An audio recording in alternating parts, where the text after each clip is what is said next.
Welcome back, YouTubers. This is going to be a review of the Marvel Legends Build-A-Figure Sugar Man series, or as it's also known, the Age of Apocalypse. This time we're doing Wild Child, who honestly is not the most interesting character, as he's just a Sabretooth or Wolverine or both knockoff.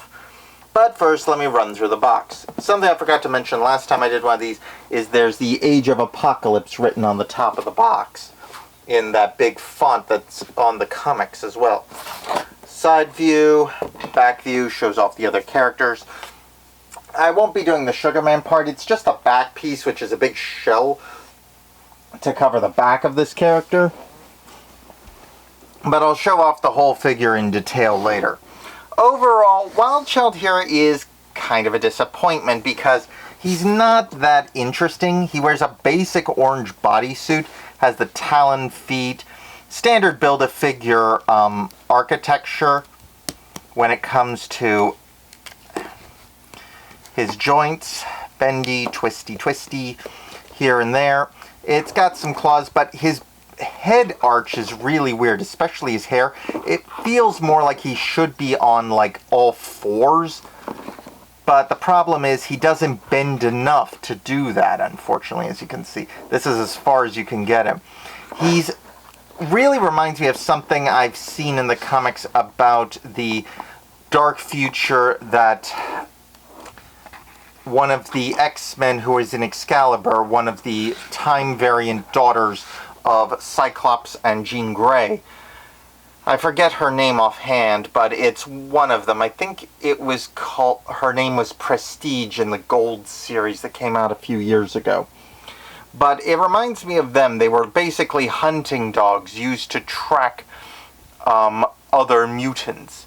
And his box blurb does say that he's an excellent tracker. So, since I haven't read Age of Apocalypse, I can only assume the chain here that's attached to his mutant collar, because a lot of the mutants from that series have these collars, means that he was used as a tracker.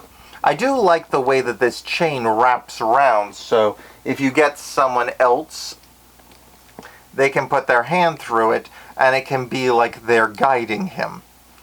Though it's kind of creepy that it's basically them holding him on a leash.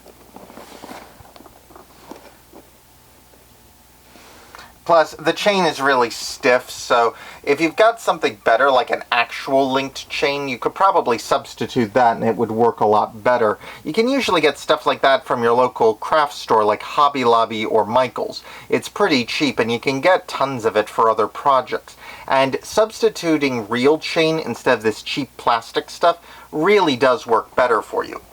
Plus, if you look on his neck piece here, if you pop this off, it's just a little clasp bit. It is a little hole which is completely enclosed. So let me bring it up closer and focus for you. But as you can see, this just plugs in over it.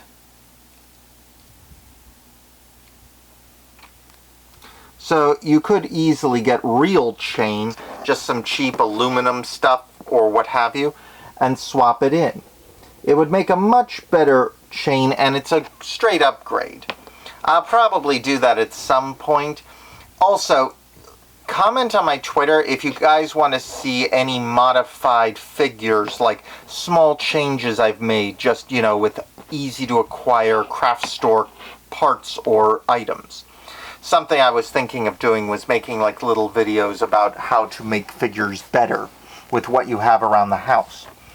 Now, this figure, I do really like his feet, because he's got these cool clawed feet.